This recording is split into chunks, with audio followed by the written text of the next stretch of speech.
अस्सलाम वालेकुम। आज हम उर्दू प्लस इस यूट्यूब चैनल पर जो है मज़मून तारीख़ व सियासत जमात दवम सबक नंबर 2 तारीख़ नवीसी भारतीय रिवायत का मुताला करेंगे, जिसका हिस्सा एक हम देख चुके जिसके हिस्सा एक का मुताला हम कर चुके हैं। आपके दरसी किताब तारीख़ की दरसी किताब में सफ़ा नंबर 7 से 13 पर यह सबक मौजूद है। इससे पहले वाली वीडियो में हमने मुस्तशरिकी तारीख़ नवीसी और भारत में कदीम दौर से लिखी गई तारीख़ का मुताला किया गया है कि कदीम ज़माने से किस तरह से तारीख़ जो है लोगों तक पहुंचाई जा रही है, ज़बानी माखज़ के तौर पर, फिर कुतुबों के तौर पर वहाँ से तारीख़ को आख़ज़ किया जा रहा है। और मुस्तशरिकी तारीख़ नवीसी में हमने देखा कि किस तरह से ज़बानों का जो है मवाजना किया गया, उसके बारे में हमने पढ़ा। अब जो हम देखेंगे जो दूसरा फ़लसफ़ा है वो कौम परस्ताना तारीख़ नवीसी का फ़लसफ़ा है। कौम परस्ताना यानी अपने मुल्क से मोहब्बत करना, अपने मुल्क के बारे में जो भी बहुत अच्छी चीज़ें हैं उसको बयान करना, सिर्फ मुल्क की मोहब्बत को ज़ाहिर करना कौम परस्ताना तारीख़ नवीसी कहलाएगी। 19वीं और 20वीं सदी में अंग्रेज़ तालीम याफ्ता भारतीय मौर्रिखों की तहरीरों में भारत की कदीम सकाफ़त पर फ़ख्र और भारतीयों में खुदी को बेदार करने का रुझान दिखाई देता है। तो ये जो 19वीं और 20वीं सदी है, मतलब जब हमारे जो मौर्रिख थे, हमारे जो लोग थे जिन्होंने अंग्रेज़ी तालीम हासिल करना शुरू की, तो उनको महसूस होने लगा कि हमको हमारी तारीख़ को इस तरह पेश करना चाहिए कि हमको फ़ख्र महसूस हो। उन्होंने जो काम किए आज़ादी के वक्त या अपने मुल्क की रखवाली के वक्त, उनकी मुल्क की देखभाल करते वक्त, तो इस तरीके से उसको पेश किया जाए, उन लोगों को पेश किया जाए एज अ हीरो, मतलब हम जो है उनको देखकर कुछ सीखें। और भारतीयों में क्या हो कि खुद ही पैदा हो, मतलब क्या हम भी कुछ करने के काबिल हैं, हम बहुत कुछ कर सकते हैं, ये एक जज्बा हमारे अंदर पैदा होना चाहिए। उसी को हम क्या कहेंगे, कौम परस्ताना तारीख़। महाराष्ट्र में कौम परस्ताना तारीख़ को विष्णु शास्त्री चिपलूणकर से तहरीक मिली। अंग्रेज़ अफसरों की लिखी हुई कदीम मफरूज़ा गलत तारीख़ की उन्होंने मुखालिफत की। जैसे कि पिछली वीडियो में हमने देखा कि जब अंग्रेज़ों ने भारत की तारीख़ लिखी तो उन्होंने अपने आप को बरतर रखा, अपनी ही जो खूबियाँ थी वो बयान की। तो मफरूज़ा यानी फ़र्ज़ की गई तारीख़ को जो है अंग्रेज़ों अफसरों की जो फ़र्ज़ कर जो तारीख़ उन्होंने लिखी हुई थी उसको उनकी मुखालिफत की। जब रिसर्च हुए, तहकीकात हुई, जब चीज़ें सामने आने लगी तो उन्होंने जो है उसको क्लियर करने की कोशिश की। भारतीय मौर्रिखों ने, कौमी तारीख़ लिखने वालों ने भारत का सुनहरी दौर तलाश करने की कोशिश की। जो मौर्रिख थे, भारतीय मौर्रिख, उन्होंने भारत के ऐसे ऐसे लम्हात, ऐसे ऐसे वाक़यात तलाश किए जिनसे वो भारतीय अवाम के सामने रख कर एक फ़ख्र महसूस करवाना चाह रहे थे, एक नया मतलब जोश और वलवला जो है वो लोगों में पैदा करना चाह रहे थे। और जो तनकीद भी, और ऐसी तारीख़ जो जैसे अंग्रेज़ों ने लिखी है या किसी और ने जो भारत के ऊपर लिखी है उसको जो है छानबीन कर बारीक बीनी से उसका मुताला कर जो है उस पर उन्होंने तनकीदें भी की। इंग्लिश में हम उसको क्रिटिसाइज़ कहेंगे, मतलब सबूत जो है सबूत पेश कर उसको गलत साबित करने की कोशिश की। महादेव गोविंद रानाडे, रामकृष्ण गोपाल भंडारकर, प्रसाद जायसवाल, राधा कुमुद मुखर्जी, भगवान लाल इंदरजी, वासुदेव विष्णु मीराशी, अनंत सदा शिवाड़तेकर जैसे चंद कौम परस्त मौर्रिखों की मिसालें दी जा सकती। तो ये जो नाम है आपको कौम परस्ताना तारीख़ में इनका शुमार किया जाता है। ये मौर्रिखों ने सिर्फ कौम परस्ताना तारीख़ के फ़लसफ़े को लोगों के सामने लेकर आए। अब क्या आप जानते हैं the rise of the Maratha power किताब में जस्टिस महादेव गोविंद रानाडे ने मराठा हुकूमत के उरूज का पस मंज़र तफसील से पेश किया है। जैसे कि इससे पिछली वाली स्लाइड में हमने देखा कि उन लोगों ने जो है, मौर्रिखों ने जो है हमारे यहाँ की जो अजीम शख्सियतें हैं उनका मुताला किया और उसको जो है तारीख़ की शक्ल में पेश किया, तस्दीक व तहकीक करते हुए। तो उसी तरह से the rise of the Maratha power, मतलब जब यहाँ पर मराठों का जिक्र है तो मराठों में जो अजीम शख्सियतें गुजरी, जो उनकी हुकूमतों में जो पॉलिसी, जो तरीके इस्तेमाल किए गए, उसका जिक्र उन्होंने किया। उन्होंने बताया कि मराठा हुकूमत का उरूज जंगल में अचानक लगने वाली आग नहीं थी। तो ये जुमला ज़्यादा इम्पॉर्टेंट है क्योंकि आग क्या होती है जंगल की, अगर लग जाती है तो पूरे जंगल में बआसानी फैल जाती है क्योंकि वहाँ पर पेड़ होते हैं, दरख्त होते हैं। तो ये जो ऐसा नहीं था कि एकदम से ये हुकूमत फैली, हुकूमत फैलने में, उसको वसअत आने में टाइम लगा, स्ट्रैटेजीज़ लगी, मंसूबे बनाए गए, बहुत सारी चीज़ें जो है हासिल की गई। इस तरीके से मराठा हुकूमत को उरूज हासिल हुआ। महाराष्ट्र में समाजी, तहजीबी और मजहबी शोबों में इसकी तैयारी काफ़ी अरसे से जारी थी। नेक्स्ट है वी.के. रजवाड़े। वी.के. रजवाड़े का नाम जो है बहुत अहम है, क्योंकि इन्होंने कौम परस्ताना तारीख में बहुत अहम रोल अदा किया है। तारीख नवीसी, ज़बानों का तारीखी व तकाबुली मुताल्ला, अल्फाज की असल, इश्तकाक वगैरह का इल्म, कवायद जैसे कई मज़ामीन पर बुनियादी तहकीक करने वाले और मराठी ज़बान में तहरीर करने मौर्रिख की हैसियत से वी.के. रजवाड़े मशहूर हैं। तो सबसे पहला पॉइंट हम देखेंगे तारीख नवीसी। तो तारीख नवीसी हम सबक नंबर 1 में पढ़ चुके हैं कि किस तरह से की जाती है। फिर ज़बानों का तारीखी व तकाबुली मुताल्ला। इससे पहले भी मैंने आपको कहा कि अगर हमको किसी इलाके की तारीख को समझना है तो पहले उस इलाके की ज़बान से हमको जो है वाक़फ़ियत होनी चाहिए, क्योंकि अगर उस इलाके की तारीख को आप समझना चाहते हैं तो उस इलाके की ज़बान में उसकी तारीख को बेहतरीन अंदाज में पेश किया जा सकता है। अब जैसे कि महाराष्ट्र में मराठी ज़्यादा चलती है, मराठी ज़बान है यहाँ की, तो यहाँ पर अगर आपको मराठों की तारीख का मुताल्ला करना है तो आपको मराठी अगर बेहतरीन अंदाज में आती है तो आप क्या कर सकते हो, मराठों की तारीख को बहुत अच्छे अंदाज में पढ़ सकते हो। फिर तकाबुली मुताल्ला यानी क्या करना, कंपैरिजन करना, ये करना चाहिए। फिर अल्फाज की असल, कि वह अल्फाज जो है एक अल्फाज कई जगह पर कई तरह से इस्तेमाल किए जा सकते हैं। इश्तकाक यानी शौक़ होना चाहिए उस इल्म को हासिल करने का। कवायद, ग्रामर का जो है वो नॉलेज होना चाहिए। तो इस तरीके से उन्होंने तहकीक करते हुए क्या किया है, मराठी ज़बान में जो है तारीख़ तहरीर की है। उन्होंने अपनी तारीख़ खुद लिखने पर जोर दिया। तो उनका कहना था कि जब आप तारीख़ लिख रहे हो तो किसी से लिखवाओ नहीं, खुद लिखो। मराठों की तारीख़ी माखज़ के उन्वान से उन्होंने 22 जिल्दें तरतीब दी। इनका ख्याल है कि सिर्फ सियासी उतल पुतल, हुकूमत हासिल करने के दाव पेच और जंगों से मुताल्लिक़ हक़ायक़ ही नहीं बल्कि समाज के हमा पहलू ज़िंदगी की अक्कासी के नाम हैं। तो स्टूडेंट्स, यहाँ पर अगर मैं आपको कहूँ तो ये तीसरी दफ़ा सबक नंबर 1 से सबक नंबर 2 में हम ये तीसरी दफ़ा ये जो पॉइंट है रिपीट कर रहे हैं कि जो भी आप मौर्रिख तारीख लिख रहा है तो उसको चाहिए कि वो सिर्फ हुकूमत के बारे में बयान ना करते हुए उस दौर के समाज में जितनी भी जो कुछ चीज़ें थी, तहजीब, रस्म रिवाज, तालीम, तिजारत, लेन देन, हर चीज़ को क्या करे, इसको तारीख में पेश करें।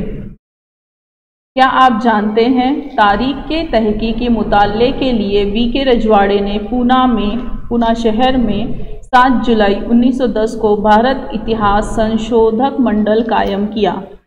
इंसानी तारीख वक्त और मुकाम, ज़मान व मकान की गिरफ्त में होती है। किसी भी वाक़े की वजाहत करने के लिए इसे मखसूस ज़माने और मखसूस मुकाम पर फैलाकर परखना चाहिए। ज़माना, मकाम और शख्स के मुसल्लस को ही वाक़या और तारीखी वाक़े की इस्तिलाह दी जा सकती है। वी.के. रजवाड़े। तो वी.के. रजवाड़े ने इस पूरी पैराग्राफ में ये बयान करने की कोशिश की है कि अगर आप तारीख लिख रहे हो तो उस दौर का ज़माना आपको वहाँ पर मेंशन करना है, उसका मुकाम कि वो वाक़या किस मुकाम पर हुआ उसको आपको बताना है, और किस शख्स के साथ हुआ या कौन सा शख्स उसके साथ इन्वॉल्व है उसको आपको लिखना है। तो ये क्या करते हैं, ट्रायंगल सा बनाते हैं। नेक्स्ट आता है मुजाहिद आज़ादी वीर सावरकर, जिनको आपने हश्तुम यानी जमात हश्तुम में जो है इनके बारे में आपने थोड़ा बहुत पढ़ा है। तो इन्होंने भी कौम परस्ताना तारीख पर जोर दिया। इन्होंने भी हमारे जो तारीखी लीडरान थे उनके बारे में लोगों के सामने जो है उनकी किस्से कहानियाँ बताएं, और मुल्क से मोहब्बत करना ही असल मकसद होना चाहिए ये बताया। तो इसीलिए उनको लक़ब दिया गया मुजाहिद आज़ादी सावरकर। अंग्रेज़ों के ख़िलाफ़ भारतीयों की आज़ादी की लड़ाई को मुतहर्रिक करने के लिए कौम परस्ताना तारीख नवीसी का इस्तेमाल हुआ। जैसे कि मैंने आपको कहा कि उस वक्त हम पर अंग्रेज़ हुकूमत कर रहे थे, तो जो अवाम थी उनमें एक जोश और वलवला पैदा करने की ज़रूरत थी। उनको अपने ऊपर जो है एक कैफियत उनको तारी करवानी थी कि आप जो है किसी से कम नहीं हैं, आपके अंदर भी कोई खूबियाँ मौजूद हैं। वीर सावरकर की तहरीर करदा the Indian war of independence 1857 की जंग आज़ादी को खुसूसी अहमियत हासिल है। तो इसके बारे में भी आपने जमात हश्तुम में जो है मुताला कर चुके हैं कि जंग आज़ादी 1857 की जंग आज़ादी पहली जंग आज़ादी थी भारत की, कि ये ऐसा कदम था कि हमने आज़ादी के लिए पुरजोश तरीके से जो है अंग्रेज़ों की मुखालिफत की थी।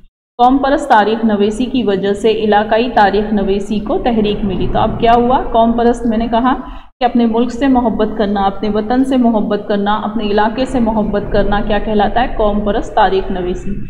जुनूबी भारत की जुग्राफियाई खसूसियात और तारीख के जानिब मौर्रिखों के आज़ादाना तौर पर तवज्जो मरकूज़ करवाई। माबाद आज़ादी तारीख नवीसी मतलब आज़ादी के बाद लिखे जाने वाली तारीख।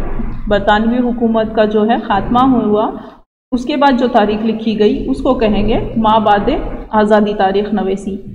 एक तरफ शाही ख़ानदानों की तारीख पर जोर देने वाली तारीख नवीसी की जा रही थी, तो तहजीबी, समाजी, माशी तारीख लिखने की इब्तदा भी हो चुकी थी। तो आपने देखा स्टूडेंट्स कि इससे पहले क्या हो रहा था कि सिर्फ हुकूमत, बादशाह, उसकी सियासत के बारे में, उसके दौरे हुकूमत के बारे में लिखा जा रहा था। लेकिन अब आज़ादी के बाद जो तारीख लिखने के जो मौजू थे वो बदल दिए।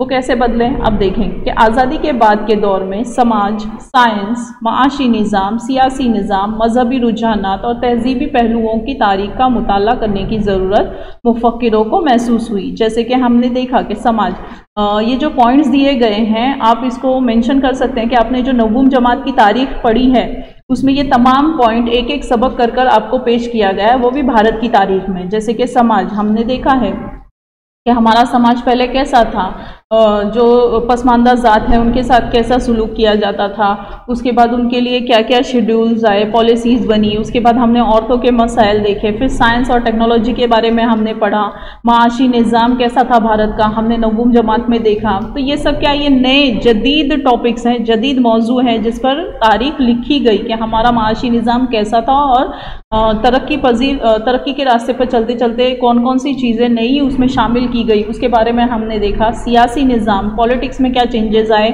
मजहबी रुझानात हमने देखे और तहजीबी पहलू यानी रस्म रिवाज को भी हमने मद्देनज़र रखते हुए जो है नवम जमात की तारीख का मुताला किया है। इस दौर की तारीख नवीसी में 3 नए रुझानात दिखाई देते हैं। तो नंबर 1 आता है मार्क्सवादी तारीख, नंबर 2 महरूमों की तारीख, नंबर 3 निसाई तारीख। तो हम सबसे पहले जो है उसमें देखेंगे मार्क्सवादी तारीख। तो जैसे कि हमने सबक नंबर 1 में मार्क्सवादी के बारे में पढ़ा है, कार्ल मार्क्स के बारे में पढ़ा है। तो कार्ल मार्क्स के तरीके पर जो तारीख लिखी गई उसको कहेंगे मार्क्सवादी तारीख। तो कार्ल मार्क्स ने सबक नंबर 1 में ये बताया गया कि कार्ल मार्क्स ने ज़्यादातर माश पर तवज्जो दी, पैसे पर तवज्जो दी, क्योंकि पैसे को लेकर जो समाज में अदम इस्तेहकाम है उसको ख़त्म करने की कोशिश की थी उन्होंने। तो मार्क्सवादी तारीख नवीसियों की तहरीरों में माशी निज़ाम में ज़राए पैदावार, और एक बात याद रखिएगा कि जब भी मार्क्सवादी का नाम आता है, कार्ल मार्क्स का नाम आता है, तो ये मईशत से ताल्लुक़ रखता है। ज़राए पैदावार, तरीक़े और पैदावारी अमल में इंसानी ताल्लुकात को मरकज़ी हैसियत हासिल थी। अब यहाँ पर सब माश के बारे में बात हो रही है। ज़राए पैदावार यानी जिनसे पैदावार ली जाती है, जैसे कि खेत हुए, जैसे कि मशीनें हुई, और तरीक़े पैदावार मतलब किस तरीके से उसको प्रोडक्शन किया जा रहा है, इन सब को लेकर जो है उसमें बात होगी। हर समाजी वाक़े के आम लोगों पर होने वाले असरात का तज्ज़िया करना मार्क्सवादी तारीख नवीसियों का अहम उसूल था। तो अब इसमें क्या आते हैं, किसान आएंगे, मजदूर आएंगे, तो इनको भी जो है बराबर का हिस्सा मिलना चाहिए। तो इनकी बात होगी यहाँ पर। मार्क्सवादी तारीख नवीसियों ने ज़ात पात के निज़ाम में होने वाली तब्दीलियों का भी मुताला किया। अब यहाँ पर जो ज़ात पात का निज़ाम था उसको उन्होंने ख़त्म करने की कोशिश की, और जो है उस तब्दीलियों को भी उन्होंने अपनी तारीख में जो है बयान करना शुरू किया। मार्क्सवादी तारीख नवीसी में भारत के मौर्रिकों में दामोदर धर्मानंद कोसंबी, कामरेड श्रीपाद, अमृत डांगे, रामशरण शर्मा, कामरेड शरद पाटिल वगैरह का अहम किरदार है। डांगे इंडियन कम्युनिस्ट पार्टी के बानी अरकान में से एक थे। इनकी प्रिमिटिव कम्युनिज्म टू स्लेवरी नामी किताब मार्क्सवादी तारीख नवीसी की मिसाल है। इंडियन कम्युनिस्ट पार्टी जो आज भी मौजूद है, ये इसके बानी रहे हैं और उन्होंने जो किताब लिखी उसका नाम था प्रिमिटिव कम्युनिज्म टू स्लेवरी। तो स्टूडेंट्स आपको एक बात बता दूं कि मार्क्सवादी, कम्युनिज्म, ये लफ्ज़ जहाँ भी आएंगे ये मईशत से ताल्लुक़ रखे जाएंगे। नेक्स्ट आता है महरूमों की तारीख। अब महरूम मतलब किसी चीज़ का ना मिलना, या वो तबका जो है या वो शख्स जो है उस चीज़ से महरूम रह जाना, इसको कहेंगे महरूम। तो अब लिख रहे हैं महरूमों की तारीख नवीसी। तो महरूम तबकात की तारीख लिखने की इब्तदा मार्क्सवादी तारीख नवीसी के सिलसिले से ही हुई। जैसे कि हमने पिछली स्लाइड में ही वो पॉइंट को रीड किया और समझा कि महरूम तबकात मतलब जो पसमानदा ज़ात थी, जो निचली ज़ात थी, उनके लिए जो चीज़ें बनाकर रखी गई उसका जिक्र था उसमें। तो उसी से लेकर एक महरूमों की तारीख नवीसी का नया फ़लसफ़ा सामने आया। तारीख नवीसी की इब्तदा समाज के निचले तबकात के आम लोगों के सतह से करनी चाहिए। इस ख्याल को पेश करने में इटली के फ़लसफ़ी एंटोनियो ग्राम का मुकाम अहम है। भारत में महरूमों की तारीख नवीसी, तो ये जो है इटली के फ़लसफ़ी थे एंटोनियो ग्राम, जिन्होंने हमें जो है ये बताया कि तारीख की जो इब्तदा है महरूम तबके से लिखी जानी चाहिए। अब इसकी इब्तदा भारत में किसने की और भारत में कौन से मौर्य इसके लिए शामिल थे? तो महरूम तबकात की तारीख नवीसी में अवामी रिवायत को एक अहम माखज़ माना जाता है। अवामी रिवायत आपको पता है, जैसे कि फोक सॉन्ग्स है, ज़बानी माखज़ है, इसको एक अहम माखज़ माना जाता है जिसको हम फरामोश नहीं कर सकते। रंजीत गुहा नामी भारतीय मौर्रिख ने महरूमों की तारीख को एक अहम नज़रिए की हैसियत दिलाई। इस कबल भारत में महात्मा ज्योतिबा फुले और डॉक्टर बाबा साहेब की तहरीरों में महरूम तबकात की तारीख दिखाई देती है। तो स्टूडेंट्स, महात्मा ज्योतिराव फुले और डॉक्टर बाबा साहेब अम्बेडकर का जब भी नाम आएगा तो इन्होंने पसमानदा ज़ातों के लिए अपने कारहाए नुमाया अंजाम दिए हैं। तो महरूमों की तारीख यानी वो तबकों के लिए उन्होंने बहुत ज़्यादा स्ट्रगल किए ताकि उनको जो है उनके हुकूक मिल सके, इसलिए। तो महात्मा फुले ने गुलामगिरी नामी किताब में निचली ज़ातों की तारीख नए सिरे से रकम की मतलब लिखना, कि उनके साथ कैसा होता था, क्या होता था और किस तरह से वो तब्दीलियाँ आती, मतलब उनकी ज़िंदगियों में तब्दीलियाँ आती रहीं।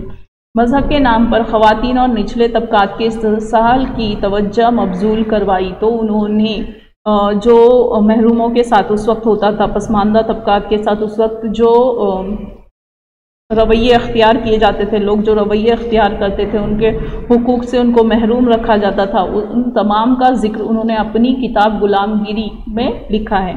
डॉक्टर बाबा साहेब अम्बेडकर, जैसे कि हमको पता है कि भारत का दस्तूर भी इन्होंने लिखा है, तो डॉक्टर बाबा साहेब अम्बेडकर ने भी पसमानदा ज़ातों के लिए कारहाए नुमाया अंजाम दिए हैं। तो उन्होंने अपनी किताब हू वर द शूद्राज और अनटचेबल्स में उनके बारे में लिखा है, पसमानदा ज़ातों के बारे में लिखा है और किस तरह से उनको जो है उनके हुकूक दिए गए या दिलवाए गए उसके बारे में उन्होंने बताया है।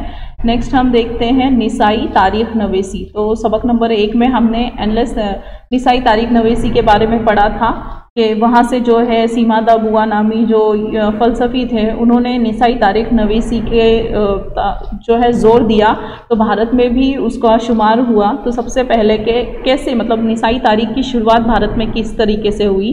तो इब्तदा में भारत के तारीख नवीसी के शोबे में ख़ास तौर पर मर्द मुहक्किकीन फ़ाल थे, जिसकी वजह से भारतीय तारीख में ख़वातीन का मुकाम और कारनामे नज़रअंदाज होते रहे।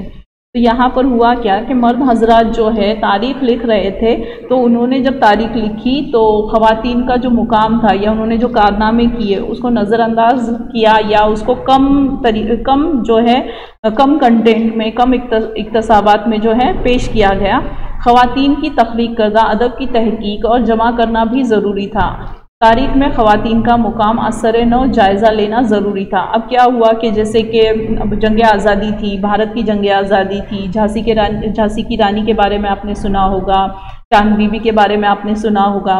तो इनके बारे में अगर लिखना है तो इनका एक अच्छा कंटेंट जमा करना पड़ेगा, उनकी तहकीक करनी पड़ेगी, उनकी तस्दीक करनी पड़ेगी, सबूतों को देखना पड़ेगा, माखज़ों को जमा करना पड़ेगा, तभी क्या की जा सकती है, निसाई तारीख लिखी जा सकती है।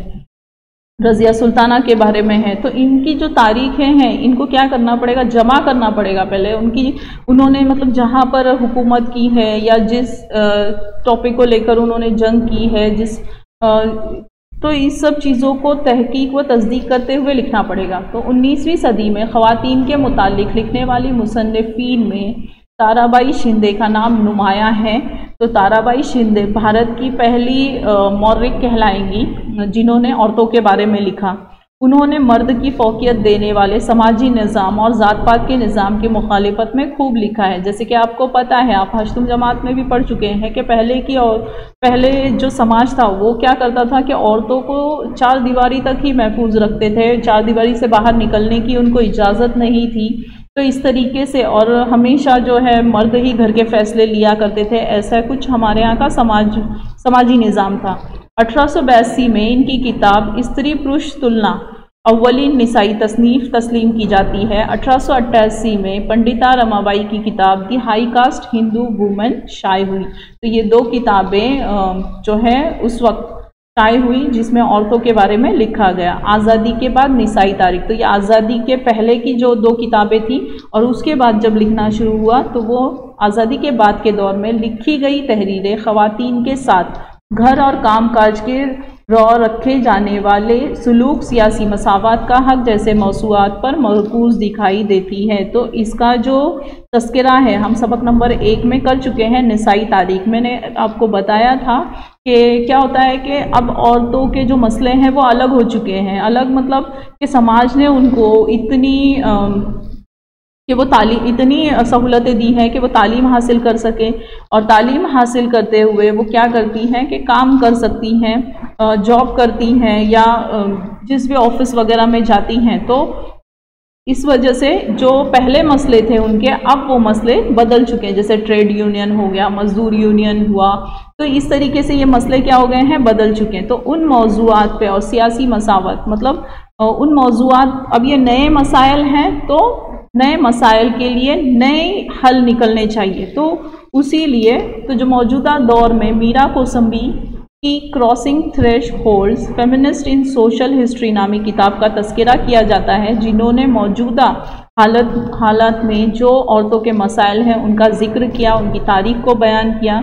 महाराष्ट्र की पंडिता रमाबाई, भारत की पहली फाल रहनुमा खातून डॉक्टर रखमाबाई जैसी खवातीन की ज़िंदगियों पर तहरीर करदा मज़ामीन शामिल हैं। दलित खवातीन के नज़रिए से महाराष्ट्र में समाजी तबकात, ज़ात वगैरह के मुतालिक लिखा गया। दलित खवातीन ने महाराष्ट्र में जो समाजी तबके हैं, ज़ात पात का जो निज़ाम है, उन्होंने उसके बारे में लिखा। शर्मिला रेगे की तहरीर करदा writing caste, writing gender, reading Dalit women's testimonies में दलित खवातीन की सवाने पर लिखे गए मज़ामीन जमा किए गए। तो इस स्लाइड पर आप देख रहे हैं कि आज़ादी के बाद किन मौर्रिख हैं, मतलब जो खातून मौर्रिख हैं, उन्होंने कौन सी किताबें खवातीन के लिए लिखी।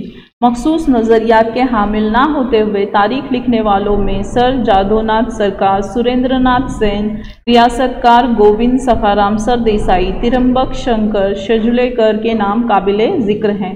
मौजूदा ज़माने में वाईडी फड़के, रामचंद्र गुहा वगैरह मुहक्किकों ने जदीद तारीख नवीसी में नुमाया काम अंजाम दिया। क्या आप जानते हैं गोविंद सखाराम देसाई ने मराठा रियासत शाये करके मराठी तारीख नवीसी के शोबे में नुमाया काम अंजाम दिया। इनका ये कारनामा इतना मकबूल हुआ कि लोग उन्हें रियासतकार के नाम से जानने लगे। उन्होंने मराठों की मुकम्मल तारीख कई जिल्दों में मुरत्तिब की। अगले वीडियो में स्टूडेंट्स हम सबक नंबर 3 का मुताला करेंगे। जज़ाकल्लाह।